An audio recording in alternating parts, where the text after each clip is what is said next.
Un millionnaire solitaire a engagé une jeune fille pauvre comme épouse. Tout le monde a ri jusqu'à ce qu'elle change tout chapitre 1. Le millionnaire froid et puissant New York, la ville des gratte-ciel et des rues qui ne dorment jamais, où les rêves peuvent se réaliser ou voler en éclats en un instant. Au milieu de l'effervescence et du luxe sans fin, il est impossible d'ignorer le nom de Jack Harrington. Jeune PDG de Harrington Tech, un conglomérat technologique pesant plusieurs milliards de dollars, son visage orne régulièrement les couvertures de magazines financiers, faisant de lui un modèle pour la jeunesse ambitieuse. Jack possède tout, la renommée, la fortune, le pouvoir. Mais derrière la façade du succès se cache une solitude que personne ne soupçonne. Les fêtes somptueuses et les réceptions de la haute société ne parviennent pas à combler ce vide intérieur. Chaque soir, lorsqu'il rentre dans son penthouse, perché au sommet d'un gratte-ciel avec vue sur la nuit étincelante de New York, il n'y trouve que des murs froids. Dans le monde de Jack, il n'y a pas de place pour l'amour ou les émotions. Il est pragmatique, voire rigide. Pour lui, tout peut se quantifier, jusqu'à ce qu'une crise financière frappe et mette Harrington Tech au bord de la faillite. Les actionnaires commencent à faire pression, les partenaires se retirent peu à peu, et la confiance en la direction de Jack s'érode plus que jamais. Tu as besoin d'une image stable, Jack. Les mots de Thomas Harrington, le père de Jack et ancien président de la société, résonnent encore dans son esprit. Thomas pense que Jack a besoin d'une femme à ses côtés pour rassurer le public et les investisseurs. Un foyer solide restaurera la confiance des actionnaires. Cette idée irrite profondément Jack. Pour lui, le mariage n'est qu'un jeu politique auquel il n'a aucune envie de se livrer. Mais sous la pression grandissante, Jack comprend qu'il ne pourra pas y échapper indéfiniment. Un matin d'hiver, Jack pénètre dans un petit café situé au coin de Greenwich, un lieu qu'il affectionne pour trouver un moment de répit au milieu du tumulte de la ville. Dehors, une fine neige tombe, tandis qu'à l'intérieur, le parfum chaleureux du café emplit l'air.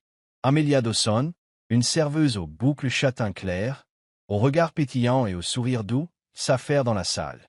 Elle n'a rien à voir avec les femmes que Jack côtoie habituellement. Pas de robe de créateur, pas de bijoux étincelants, seulement un simple tablier et des baskets usées. Jack s'installe discrètement dans un coin, observant autour de lui. C'est son habitude, tout regarder sans se faire remarquer. Alors qu'Amelia sert une table voisine, un vieil homme fait tomber maladroitement sa tasse de café. Amelia se précipite pour nettoyer, entamant une conversation avec lui, ses yeux débordant de sincérité et de bienveillance. Jack est surpris par la patience d'Amelia. Elle aide l'homme à ranger ses affaires et lui offre même une pâtisserie gratuite. Cette scène le fait réfléchir. Il y a quelque chose de différent chez Amelia, une chose qu'il ne parvient pas à définir, mais qui l'empêche de détourner le regard. Une semaine plus tard, ils se revoient. Ce jour-là, le café est plus calme que d'habitude. Jack surprend une conversation entre Amelia et une collègue. « Ma mère est gravement malade, et les frais d'hôpital sont trop élevés. J'aimerais juste pouvoir faire plus d'heures pour m'occuper d'elle. » D'abord, Jack n'y prête pas vraiment attention, mais lorsqu'il croise le regard inquiet d'Amelia, il sent qu'il va prendre une décision qu'il ne comprend pas entièrement lui-même. Bienvenue sur Soul Stories. Aujourd'hui, nous vous présentons un récit émouvant. Dites-nous de quelle ville vous nous écoutez à travers le monde. N'oubliez pas de vous abonner à notre chaîne pour découvrir d'autres histoires inspirantes. Chapitre 2. La proposition de mariage contractuel. Le petit café de Greenwich Street avait toujours été pour Amelia Dawson un havre de paix au milieu du tumulte de la vie. Mais ce matin-là, le calme habituel est brisé par une conversation inattendue. Jack Harrington est assis à sa table habituelle, près de la fenêtre.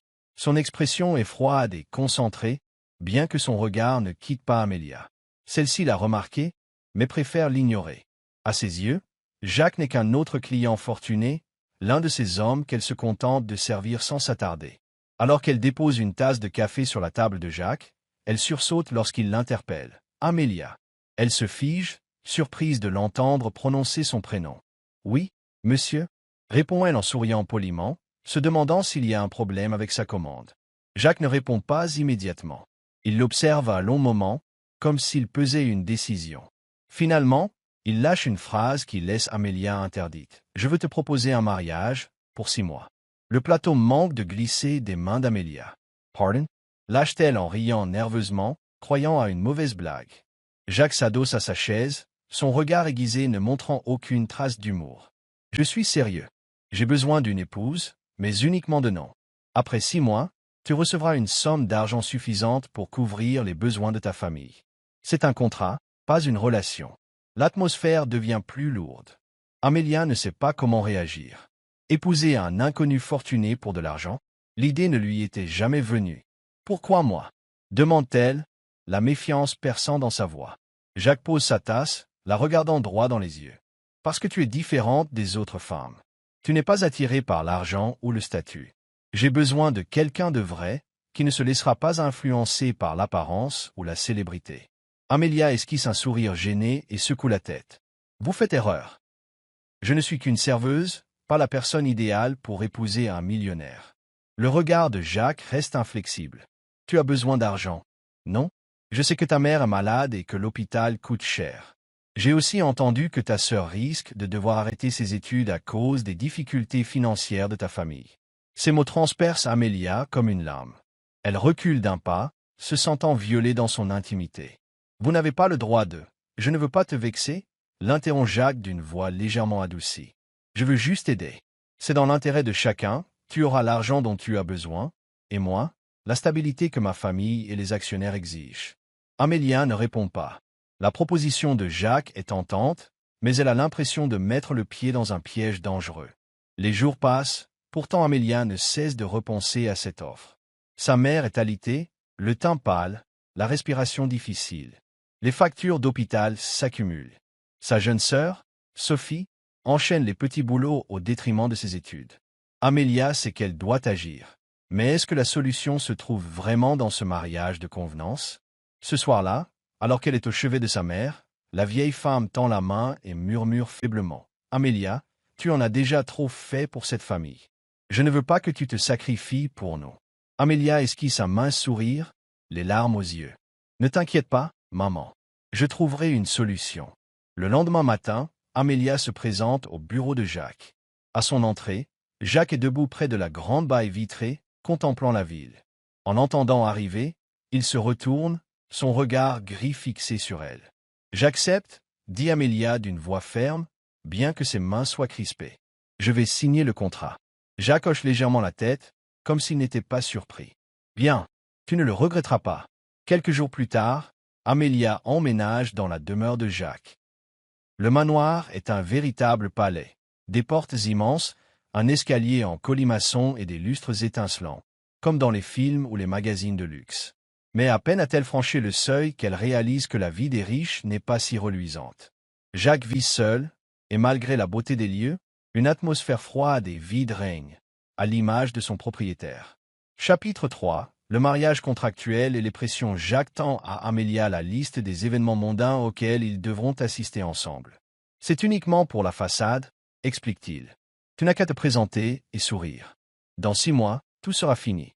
Amelia acquiesce, loin de se douter que ces 6 mois seront tout sauf simples. Le mariage de Jacques et Amelia a lieu un après-midi d'hiver, dans une somptueuse propriété aux abords de New York. Sous la lueur dorée des lampions, Amelia revêt une robe blanche simple mais élégante. Sa beauté est saisissante, même si l'angoisse la tenaille. Dehors, la liste des invités réunit hommes d'affaires, politiciens et élites new-yorkaises appartenant au cercle de Jacques. Lorsqu'Amelia sort de la limousine pour rejoindre la grande salle, elle sent les regards curieux et méprisants se poser sur elle. C'est la serveuse du café? Chuchote une femme à l'oreille de son mari, avec un ton sarcastique. Jacques a vraiment du goût, ricane l'homme. Les murmures se propagent, bien que personne n'ose l'affronter directement. Pourtant, Amelia ressent le froid glacial du mépris ambiant. Victoria Harrington, la mère de Jacques, est la plus farouche opposante à cette union. Femme de haut rang, habituée au luxe et au statut, Victoria accorde une importance capitale aux apparences. Lorsqu'elle a appris que son fils épousait une simple serveuse, elle n'a pas pu cacher son indignation. « Jacques, à quoi penses-tu » lui avait-elle lancé la veille du mariage. « Notre famille est l'une des plus prestigieuses de New York, et tu ramènes une serveuse de café chez nous ?» Jacques avait soutenu son regard, le ton posé. « Tu sais que ce n'est qu'un mariage contractuel. Dans 6 mois, elle sera partie. Inutile de s'inquiéter. » Victoria avait haussé un sourcil, sceptique. « 6 mois, c'est déjà trop long. Tu dois penser à la réputation de la famille. Elle n'est pas des nôtres. » Jacques n'avait pas relevé davantage, considérant cela comme un accord purement commercial. Que sa mère l'accepte ou non, ses projets ne changeraient pas. La cérémonie est rapide et sans chaleur. Jacques se tient aux côtés d'Amélia, mais il n'échange que des politesses. Alors qu'Amélia prononce ses vœux, elle jette un regard en coin vers Jacques, dont le regard demeure froid et distant. Durant la réception, Amélia se sent comme une intruse. Personne ne l'accueille réellement à bras ouverts. Après la noce, elle s'installe officiellement dans la demeure de Jacques. La maison est immense, mais vide. Chaque matin, Jacques part tôt et rentre tard. Amélia passe le plus clair de son temps seule, à lire ou à errer dans le vaste jardin. Quand elle arpente les longs couloirs, elle sent le regard perçant de Victoria dans son dos. Tu sais, Amélia, l'interpelle Victoria un après-midi, alors qu'elle se croise dans le salon. Tu auras beau porter de belles robes et marcher sur des talons, tu ne pourras jamais dissimuler tes origines modestes. Amélia sert doucement sa tasse de thé, sans un mot. Elle sait où est sa place. Jacques fait simplement semblant. Quand tout sera fini, tu partiras. Ne te fais pas d'illusions. Puis Victoria quitte la pièce, laissant Amélia seule dans le silence caverneux de la maison. À l'extérieur du manoir, les rumeurs enflent. Dans les réceptions de la haute société, Amélia devient la cible de ragots. J'ai entendu dire qu'elle était serveuse. Qui aurait cru que Jacques s'abaisserait à ce point? C'est sûrement son physique qui l'a séduite. Elle n'a rien d'autre à offrir. Amélia capte souvent ces murmures lors des galas de charité organisés par Jacques. Malgré tout, elle garde la tête haute. Quant à Jacques, il ne prête guère attention aux on-dit. Pour lui, tout cela n'est que temporaire. Mais ce qui heurte Amélia, c'est que Jacques ne la défend jamais, même s'il ne cautionne pas les moqueries. Laisse-les dire ce qu'ils veulent, du moment que tu ignores, affirme-t-il un soir, alors qu'Amélia lui parle des commérages. Mais comment ignorer? Malgré le mépris, Amélia persévère. Chaque jour, elle remplit son rôle d'épouse en apparence. Elle accompagne Jacques aux événements, sourit, fait la conversation. Pendant son temps libre, elle continue de s'impliquer dans l'action caritative, comme elle le faisait déjà avant ce contrat. Amélia sait que même si ce mariage est une farce, elle veut laisser quelque chose de positif derrière elle quand tout sera terminé. Plus que 6 mois, se répète-t-elle quand la pression devient trop forte. Je dois tenir jusque-là. Quoi qu'on dise, Amélia affiche un sourire inébranlable, convaincue que la valeur d'une personne ne se mesure pas à son statut, mais à sa façon de faire face aux épreuves. Chapitre 4. La crise et l'émergence d'Amélia un lundi matin, sous une pluie battante qui enveloppe New York, l'atmosphère est aussi sombre au siège de Harrington Tech. Jacques se tient près de la fenêtre, observant la circulation en contrebas. Depuis l'éclatement de la crise financière, l'action de Harrington Tech a chuté de manière vertigineuse. Le rapport financier trimestriel révèle des pertes sans précédent, et Jacques se retrouve au bord de la rupture. Nous avons perdu 2 gros actionnaires ce matin, annonce son assistant, Marc, d'une voix tendue en entrant dans le bureau. Ils se sont retirés et ont coupé tout partenariat. Jacques hoche la tête, le visage marqué par la fatigue. Si ça continue, nous serons en faillite dans 3 mois, poursuit Marc, le regard inquiet. Jacques croise les bras, s'appuyant contre le bureau. Je trouverai une solution. Personne ne laissera la société couler. Mais même lui doute de ses capacités à redresser la situation. Ce soir-là, dans le vaste salon du manoir, Amélia remarque la lourdeur dans la démarche de Jacques. Il s'assoit sans un mot, un verre de vin rouge à la main qu'il ne boit pas. « Jacques, est-ce que je peux faire quelque chose ?» demande-t-elle doucement. Il relève les yeux vers elle, son regard se radoucit à peine. « Non, c'est mon problème. Ne t'en fais pas. » Amélia esquisse un léger sourire, mais voit bien le poids qui pèse sur lui. Malgré leur mariage factice, elle ne peut ignorer sa souffrance. Quelques jours plus tard, un grand gala de charité se tient au Grand Manhattan Hotel. Au départ, Jacques n'a aucune envie de s'y rendre, mais il s'accroche à l'espoir de trouver de nouveaux investisseurs et finit par accepter. « Tu veux bien m'accompagner ?» lui demande-t-il en se préparant. Amélia cligne des yeux, surprise. C'est la première fois que Jacques l'invite à un événement vraiment important. « Bien sûr, » répond-elle, un sourire aux lèvres. Elle porte une robe de soirée bleu nuit, élégante sans être ostentatoire. En entrant dans la salle de bal de l'hôtel, au bras de Jacques, tous les regards convergent aussitôt vers eux. « C'est encore la fille du café ?» murmure quelqu'un. Pour qui se prend elle, à côté de Jacques Harrington? Amélia entend les chuchotements, mais ne perd pas son sourire. Elle connaît sa place et n'en a pas honte. Autour d'eux, Les hommes d'affaires et les grands investisseurs discutent de nouveaux projets. Jacques serre des mains, essaie de séduire de potentiels partenaires, mais les résultats ne sont pas à la hauteur de ses espérances. Il revient à leur table, frustré. Personne n'est intéressé. Il m'évite. Amelia pose une main réconfortante sur la sienne. Ne t'en fais pas, il y a peut-être encore une chance. À cet instant, le regard d'Amelia se tourne vers le fond de la salle, où elle reconnaît un visage familier. Henry Thompson, l'un des plus grands investisseurs du secteur technologique, est debout près du bar. Amelia s'est levée, radieuse. Monsieur Thompson, quel plaisir de vous revoir. Henry se retourne, son visage s'illumine en voyant Amelia. Amelia, quelle surprise. Que fais-tu ici? Autour d'eux, Jacques et les convives semblent stupéfaits de leur complicité. Je suis venu avec mon mari, Jacques Harrington, explique Amelia en désignant Jacques, qui les rejoint, intrigué.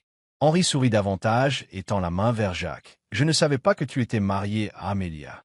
C'est elle qui m'a aidé lors de mon accident, pendant un événement caritatif le mois dernier. Sans elle, les choses auraient pu être bien plus graves.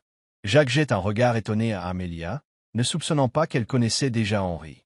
Tu as de la chance de l'avoir pour épouse, ajoute Henry, chaleureux. Ce soir-là, Henry décide de faire un investissement majeur dans Harrington Tech. Grâce à l'intervention d'Amelia, la société échappe de justesse à la faillite. Sur le chemin du retour, Jacques serre un peu plus fort la main d'Amelia. « Tu m'as sauvé, moi et l'entreprise, » dit-il, la voix plus douce que jamais. Amelia sourit. « J'ai fait ce que j'ai pu. » Pour la première fois, Jacques ne voit plus en Amelia la serveuse dans le besoin, mais une source d'espoir et de force dans ses moments les plus sombres. Chapitre 5. Des sentiments naissant après le gala de charité, Jacques ne peut s'empêcher de repenser aux événements de la soirée. Pendant des années, il a mené Harrington Tech en plaçant la logique et l'intérêt commercial au-dessus de tout. Mais Amelia, cette épouse de contrat qu'il considérait à peine au début, est en train de bouleverser ses certitudes. Jacques se met à remarquer les petits gestes d'Amelia. Il réalise qu'elle ne prête aucune attention au luxe ou aux privilèges dont elle pourrait jouir en tant qu'épouse du PDG. Au contraire, Amelia reste simple et humble. Tous les matins, elle se lève tôt pour préparer le petit déjeuner, non seulement pour Jacques mais aussi pour le personnel, pourtant habitué à servir leurs employeurs. Tu n'es pas obligé de faire ça. Amelia fait remarquer Jacques en la voyant apporter un plateau de viennoiserie dans la salle à manger. J'aime tout simplement m'en occuper, répond-elle avec un sourire sincère. Peu à peu, Jacques découvre une Amelia totalement différente des femmes qu'il a connues jusqu'ici, lesquelles étaient souvent attirées par son argent ou sa position sociale. Amelia, elle, semble parfaitement indifférente à tout cela. Dans les jours qui suivent, Jacques passe plus de temps avec Amelia. Ils assistent ensemble à des actions caritatives, une initiative qu'ils n'auraient jamais envisagée auparavant. À l'occasion, ils se rendent dans un orphelinat en périphérie de la ville pour y faire des dons et aider à la rénovation. Jacques se rappelle particulièrement d'un moment où Amelia s'est agenouillée pour aider un garçonnet à remettre sa veste correctement. Son regard débordait de douceur et de compassion, une lueur que Jacques n'avait jamais vue ailleurs. « Je ne t'ai jamais vue aussi heureuse » remarque-t-il alors qu'il s'assoit un instant après l'activité. « Les enfants me rappellent ma sœur.